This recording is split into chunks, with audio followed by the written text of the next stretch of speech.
order, but she likes to keep things. And I went home and I looked on one of the beds, and there was a pillowcase that when she was trying to get me in my left brain when I was a kid, and you know the left brain is the artistic side. Well, I was big in the right side of my brain. Well, she was trying to get me in the left side of my brain and doing all this artsy stuff, and I was embroidering. It's kind of hard. I might have to turn in my man card. I know. But my mom had us kids, all three of us, embroider. I guess back in the early 70s, it was a big thing to get a denim shirt and then embroider your name on there and then whatever you liked. And she taught us how to use the needle and thread and embroider stuff. And then she got into this liquid paint on fabric stuff. Some of y'all may remember that.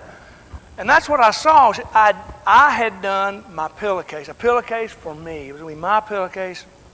It was Snoopy and Woodstock and Snoopy's doghouse. And that was out, and boy, memories flooded back. And then I just went, oh, that was back when she was trying to tap into my feminine side or something. But I had a real good visit back at home, and it was a trying time trying to get back here from home, but had a real good weekend, relived some good memories, and came back with a smile on my face. Good to see my parents, and some of us, some of y'all have lost your parents, and boy, I'm right now, I'm learning from you. I'm trying not to take my mom and dad for granted anymore. And I talk bad about my mom, but I love her. I tell you what, she hewn off a lot of rough edges, even though I still have some rough edges. You should have seen me before my mom got a hold of me. We're studying in Proverbs, and every week I start off with this side of the board, which talks about our two things that Proverbs talk about. Hi, Jimmy. You can't come in late. I'm gonna call on you, man. But we have our definitions, our two definitions of what Proverbs talks about. 90% of the Proverbs talk about being wise versus being foolish, or being foolish versus being wise. And we're not talking about man's wisdom. We're not talking about man's foolishness or being a fool, but God's definition. And that's what we're looking at here and what I've written down. And I want y'all to look at that and keep this in your mind, because in our daily lives, living out these Proverbs, it is the fact we are striving to be wise versus being foolish. And we cannot use man's definition of those two things to define ourselves. We cannot. So, we're looking at different aspects in Proverbs. Like I said, we're not going verse by verse, chapter by chapter, but I'm just looking at different topics, and topics that will help us in our daily lives. I mean, that's why we need to study God's Word. It is our helper. It is our guide on how to live our lives daily and how to affect the people in our world, the people we bump in our world. I know we have a lot of thought about what's going on in the Ukraine and what's going on. Our group's going to Ecuador and Nicaragua. But I really want to talk and help me and help you in our daily lives, just to survive our daily lives. Last week we talked about anger and what was said in Proverbs about anger, because sometimes these emotions affect us in our daily lives and how we interact with other people. Maybe people who don't know Jesus. Or maybe know Jesus but don't know Jesus. You know, there's a difference. Today we're going to talk about, if I can get the board turned around.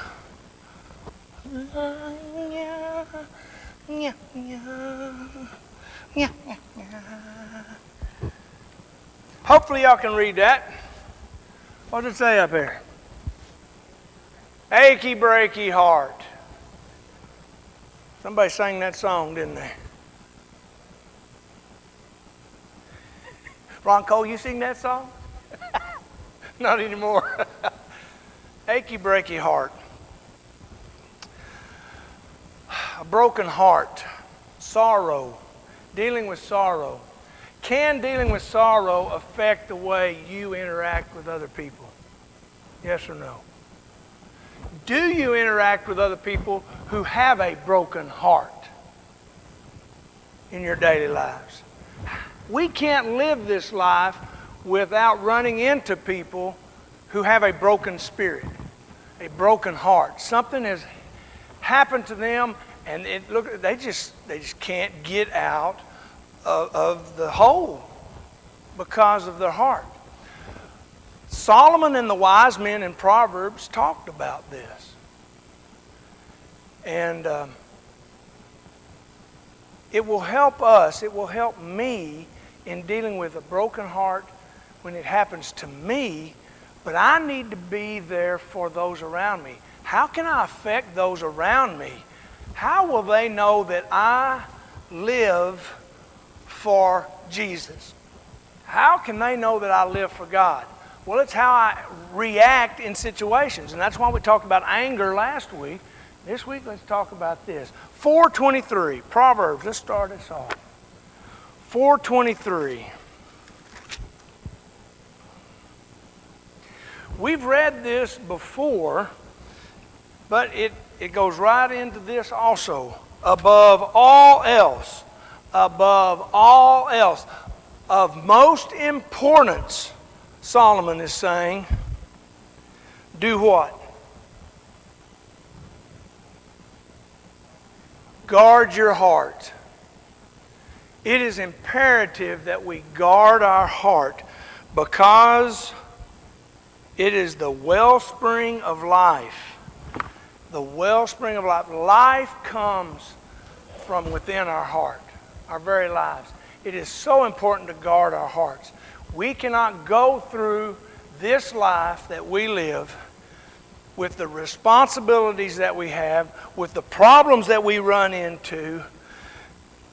We must keep our hearts guarded, don't we? We've known people who seem to handle hurt better than other people. Some people look like they can bounce back from some calamity or something that's happened in their life, and they just seem to be so resilient. And yet we've also seen some people, like I said earlier, just they can't get out of the hole they've fallen into. And it's just they're sorrowful all the time. And I don't think God calls us to be sorrowful all the time. I really don't. We must guard our heart. There's some other warnings that Solomon has given us. 15:13.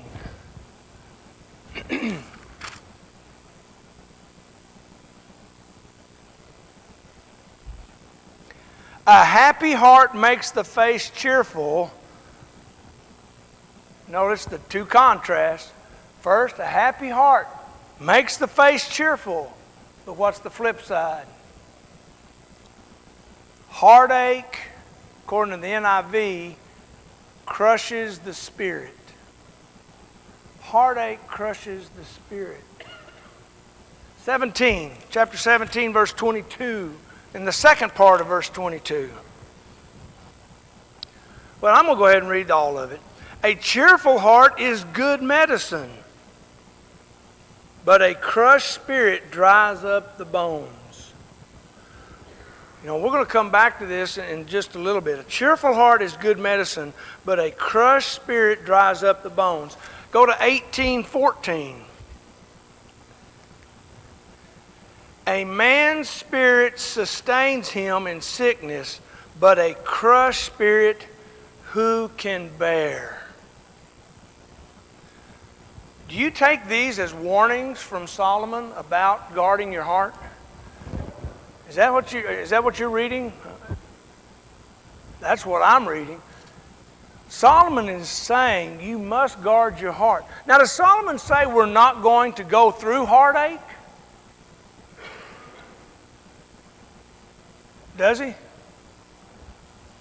So what's he really saying to us?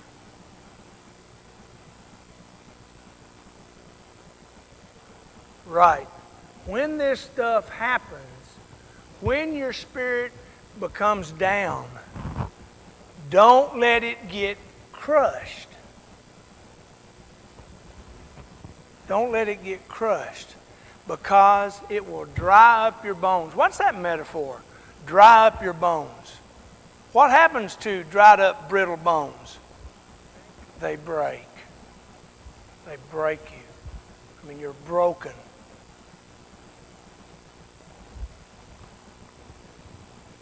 What can crush our spirit? Solomon talks about that too. Chapter 29.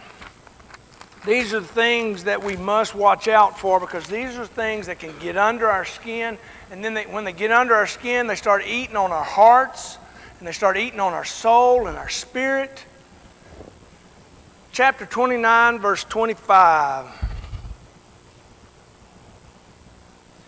Fear of man will prove to be a snare. Fear of man will prove to be a snare. Now, I'm pausing right there because we're going to come back to the second part in how do we deal with heartache, achy, breaky heart. But what is it saying? Fear of man will prove to be a snare. Have you ever been in a situation where you have been scared? You've been fearful for your family. You've been fearful about life itself. Where does it affect you when you're scared like that? I'll tell you where it affects me, right here. It's not up here. It's not up here, but down here. I get sick in my stomach. If I get too much fear going or stress going in my life, my reflux kicks in. Anybody else have reflux? Oh man, and the juices start bubbling, and I start getting an ulcer, and I just get sick. Fear can get into us and break our hearts and make us weak. Now, all this is leading us, and we'll keep going, but all this is leading us to understand when we are in this state, or when we're trying to help someone else with sorrow and heartache in their lives, when we're in this state or they're in this state, we learned a couple weeks ago what could happen. Satan will do what? In the New Testament, it says Satan will get a what? And that's not, don't say boot. I wish I could give him the boot. Satan gets a foothold. Remember us reading that in the New Testament? Satan will get a foot. Don't give Satan a foothold. Don't open the door and let Satan in. When we're in this state, or when we are trying to help someone who is in a state of brokenheartedness, that is a great opportunity for Satan to take control of someone's life, or your life, or my life. That's why we're told to guard our lives, our hearts, with every ounce of our being, because it's the wellspring of life. We don't want to give the devil the foothold. 28:1. GC, 28:1.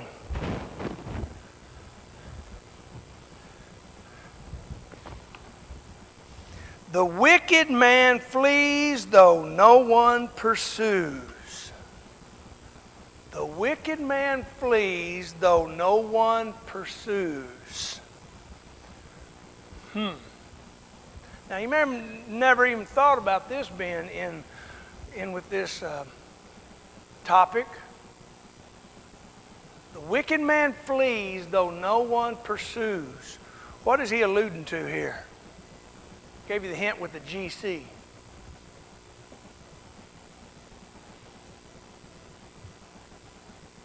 No one's guilty conscience.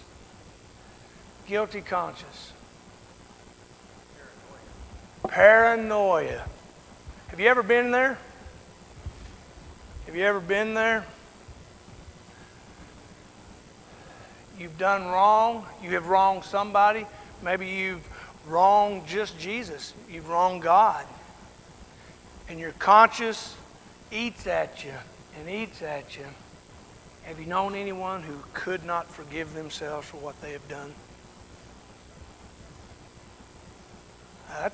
To me, that is a form of having a broken heart.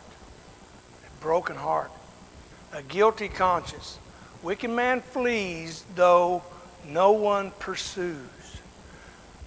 I've done something wrong and I cannot forgive myself. Can it tear you down? Can it eat you up down to nothing? And have you seen anybody in that state? Man, that is tough. And having a guilty conscience means that we can't let go what God has let go through Jesus. And that's the whole thing, and we'll get over to that in just a minute. Guilty conscience. That's another thing that can tear us up and hurt our hearts. 12:25. 12:25.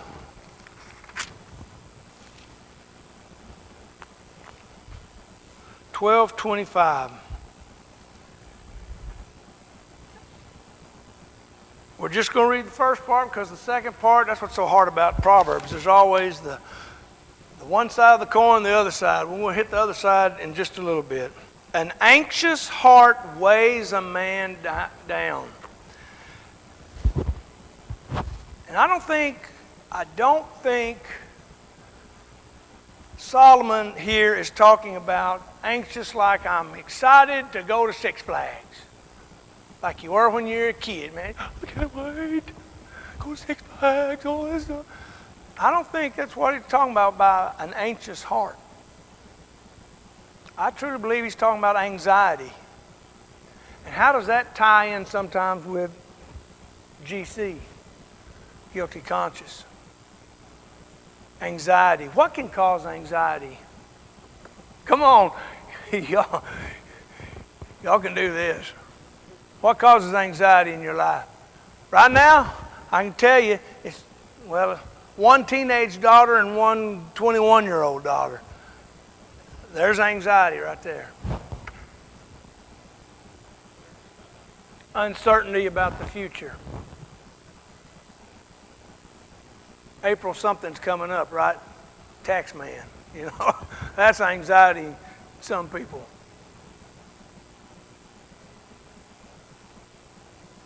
What are other things that cause us anxiety? Because we need to be able to look it and stare it in the face and know what it is, folks. Because we've got to be able to recognize it so we can deal with it. What causes anxiety in your life? It might be your job. It might be your job.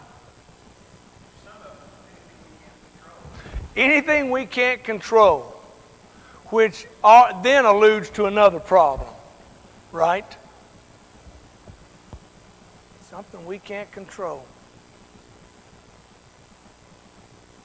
Does anxiety make you sick? And I'm not just talking about sick in the head, because sometimes it does that too, but does it make you physically sick? It can waste you away. You want to lose weight? Get under stress and let anxiety hang on you. You'll lose weight quick. Most people. I don't think many people eat their way out of anxiety. Man, it's anxiety. And Solomon stresses to us, these things can tear you up. These things can get inside you and affect your heart. And when your heart's affected, your wellspring of life, your well of water is poisoned, isn't it? Guard your heart. It's imperative. It's the most important thing for you to guard your heart. Question mark 14:13. 14:13.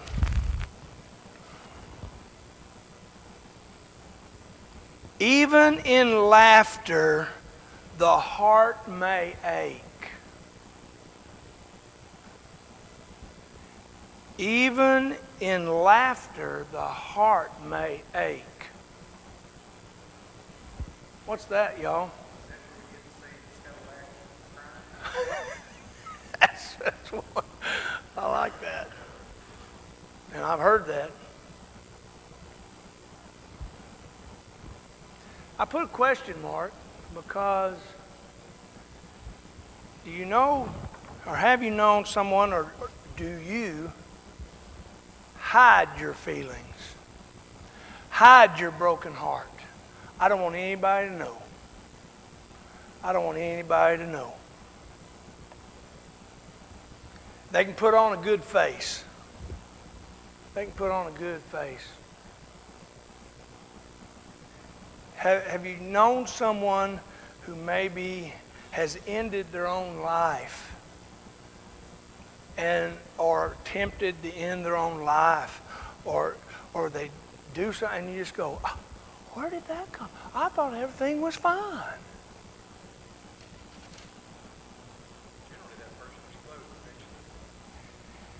Even in laughter, the heart may ache. Hidden hurt. Hidden brokenheartedness. How important is it for you and I to know each other intimately as a family of believers? How important is it, y'all?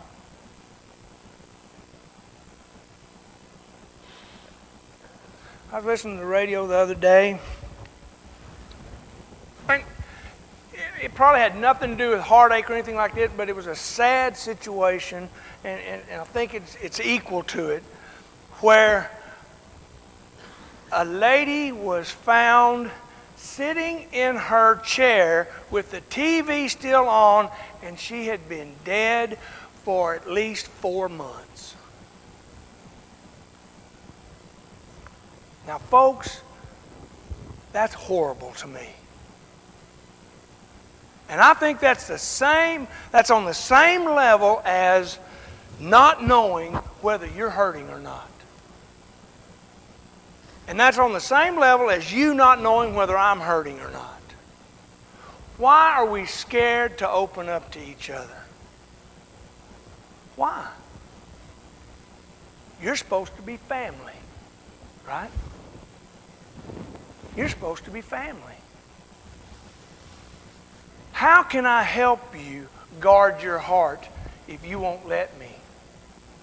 And how can you help me if I don't let you? Folks, we can't just play church. We cannot just play church. It is too important to just play the game. It is too important. You should be too important to me for me to let you just play the game. And that should be the same way to me. You shouldn't let me just play the game. If I need a swift kick in the pants, give me the swift kick in the pants. Because it's too important. This isn't a game we're playing. It is life and death. And that's why Solomon talks about it. We got to understand each other. We have got to get in each other's lives. We have got to help each other deal with our hearts. We have to. Or quit wasting our time coming up here. I'm sorry, that may be pretty tough on some folks, but I'm really not very patient with that. Why are we playing the game? It is too important. We need to wake up and understand our hearts and our situation and our relationship with Jesus Christ and God is too important to just play the game. And that's why Solomon talks about it. Hidden hurt. Hidden hurt. Hidden hurt. How can we mend a broken heart? Is that a song too? A little song title's going here today. How to mend a broken heart. 16:3. Now let's go look at some of the second parts of some of these we looked at earlier. 16:3.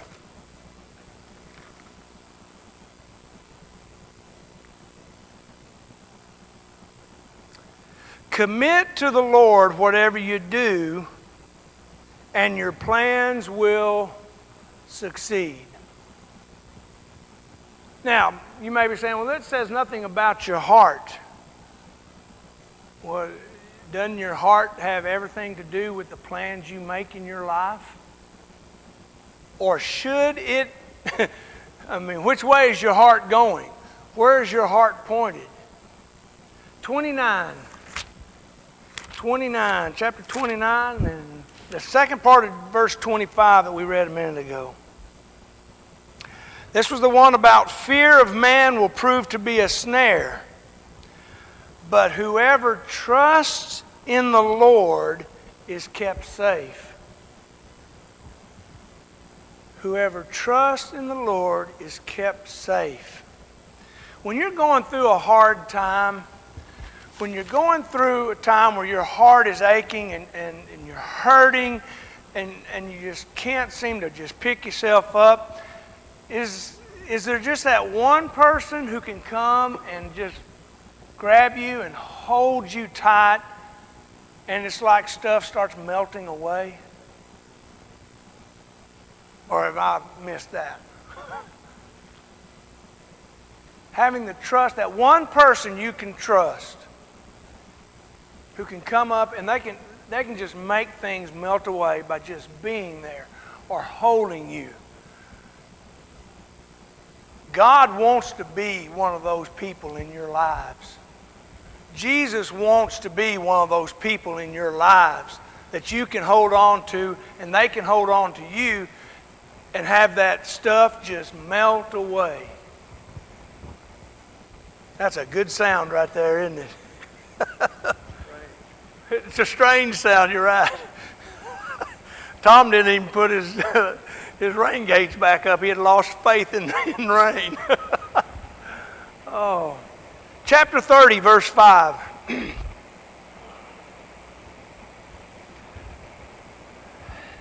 Every word of God is flawless. He is a shield to those who take refuge in Him. He is a shield. And you will be kept safe if you trust. How do you mend a broken heart? The beginning of it is get your trust back in Jesus. Get your trust back in God. Wisdom. Let's look at chapter 3. Of course, this is really what Proverbs is all about. Living wisely versus living foolishly. How can you mend a broken heart? Now remember, I'm not talking about godly wisdom where, well, you got to study and you got to get smarter. And I'm not even talking about study God's Word and get smarter. No. True wisdom is doing everything in your life to glorify God. Wisdom has a part of it, but let's look and see what Solomon says. Verse 21. My son, preserve sound judgment and discernment. Do not let them out of your sight. They will be life for you, an ornament to grace your neck. Then you will go on your way in safety, and your foot will not stumble. When you lie down, you will not be afraid. When you lie down, your sleep will be sweet. How hard is it to sleep when your heart is broken? Or anxiety's ripping you up? Have no fear of sudden disaster or of the ruin that overtakes the wicked. For the Lord will be your confidence and will keep your foot from being snared. If you are truly wise, if you have godly wisdom, He says He'll take care of you, and your sleep will be sweet. Your path will be made easy. But I promise you, it won't be that way without Him. The path might get rough, but didn't God say, I'll be there to walk with you through the rough part? Wisdom. Wisdom will help us with a broken heart. HFL 13:12. 13:12. H, F, and L.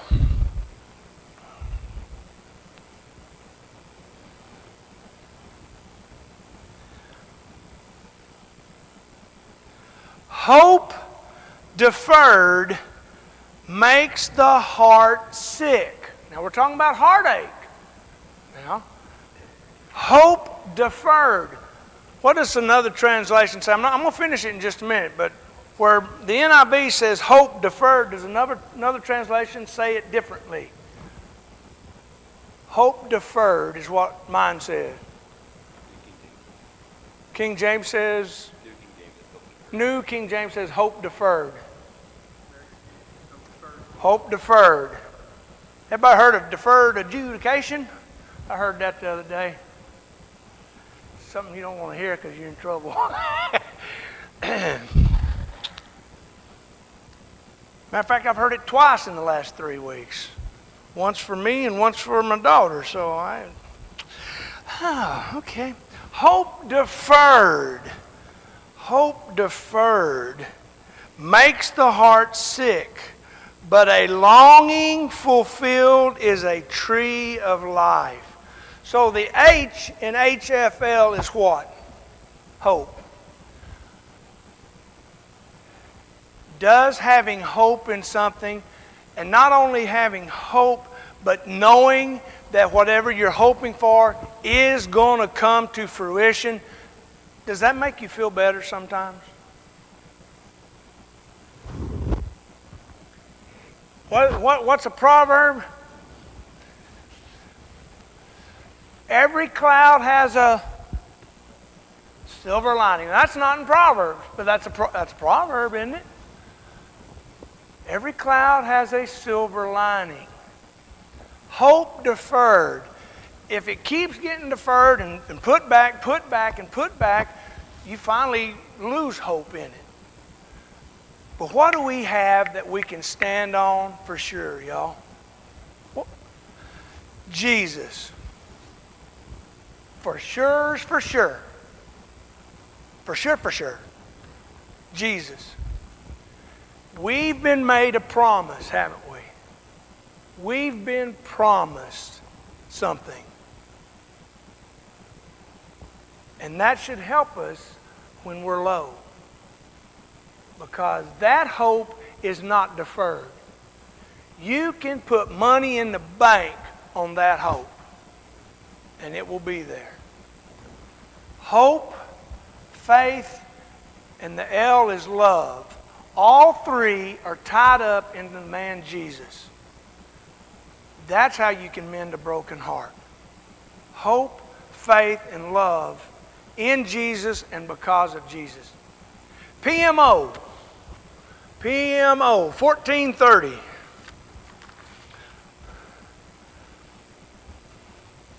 1430. A heart at peace gives life to the body, but envy rots the bones. A heart at peace gives life to the body. Let's read all these. 15:13a. We read 15:13b earlier. 15:13a. A happy heart makes the face cheerful. Verse 30 in that same chapter. A cheerful look brings joy to the heart, and good news gives health to the bones. And 17:22.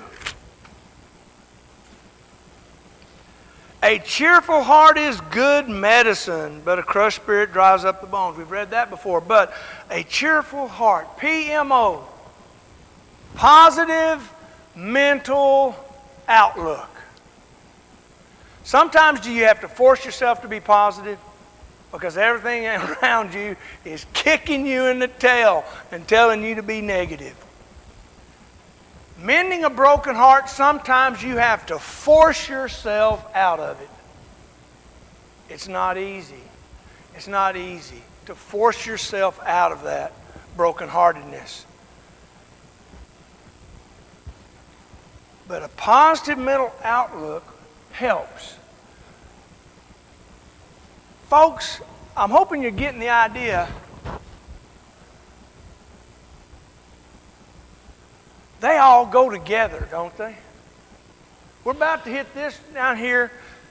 How can I sometimes force my way out of it? Well, I got to have this, don't I? And I've got to have this. I got to have this. How big is this also? Can this be on the same list as trusting in God and Jesus? Are you that important to me to be on the same list to help me out of my brokenheartedness? And I started getting on the soapbox earlier about that, didn't I? Solomon talks about that. Chapter 12. Chapter 12. You and me are on the same list to help someone with a broken heart as trusting in God and having wisdom, having hope, faith, and love in Jesus and God, and having a positive mental outlook. We're on that same list. 12:25. An anxious heart weighs a man down. We talked about that. But a kind word cheers him up. I don't see the word friend in here. Does this mean you're talking to yourself in the mirror? No, sometimes that's just you and me, right? We just talk in the mirror. You're okay today, Craig. But a cheerful word. A cheerful word. Where's that cheerful word coming from, y'all? From a friend's heart. It's got to come from somebody. Sometimes strangers will come and tell you, sometimes they will. But usually who is it? It's that close friend, isn't it? It's that close friend. 25, chapter 25. 20.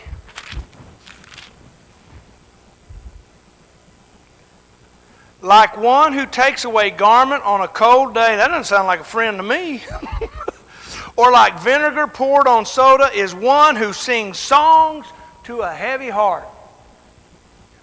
What's the analogy here? Taking the coat away from someone on a cold day and pouring vinegar on soda is the words of a friend to you. What's the analogy? I'm sorry? Sometimes the truth hurts. What does your body do when that coat's jerked away from you when you're snow skiing or someone dumps snow down your collar? What does your body do?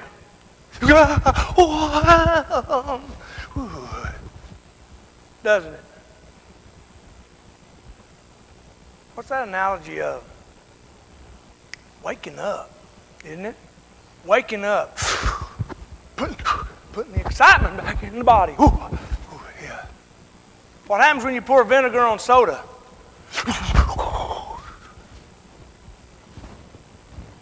Something happens. Some kind of molecules get all excited, don't they?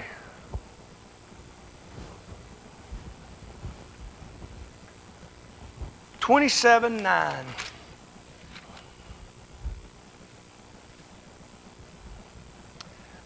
Perfume and incense bring joy to the heart, and the pleasantness of one's friend springs from his earnest counsel. The pleasantness of one's friend.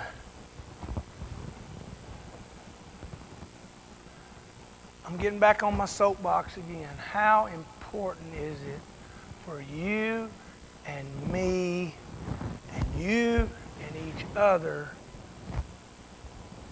to be family, to be friends, to know what's going on in each other's lives?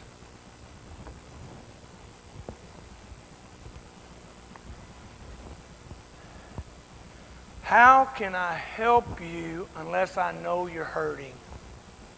How can you help me unless you know I'm hurting? It's not going to happen. I can put on a good face. I can come in, greet everybody with a smile. How you doing? I'm doing great.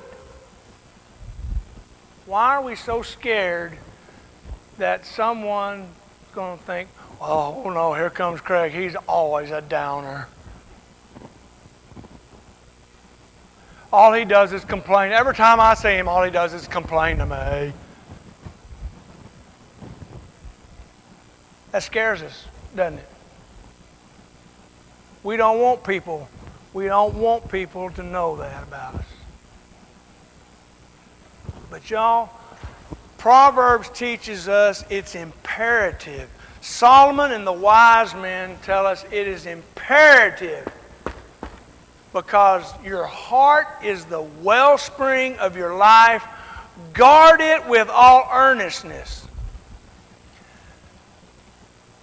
But quit trying to do it by yourself. And I'm looking in the mirror. I need to quit trying to do it by myself. There's too many other things here that God has put in our lives for us to use. Now, some of you don't want me in your life. I understand that. But I'm going to do my hardest to keep pushing and shoving until you let me in. Because it's imperative. It is imperative for us to help each other. It's that important. Next week, we're going to talk some more about our hearts. I hope you come back. Lord willing, unless He comes and takes us home, we'll be back next week. Thank y'all so much for coming to class today and studying Proverbs with me. And let's join together with smiles on our faces and in our hearts, if we're feeling that way. If not, share something with someone so they can help you with your heart so you can smile. And let's worship God together. Okay? Thank y'all.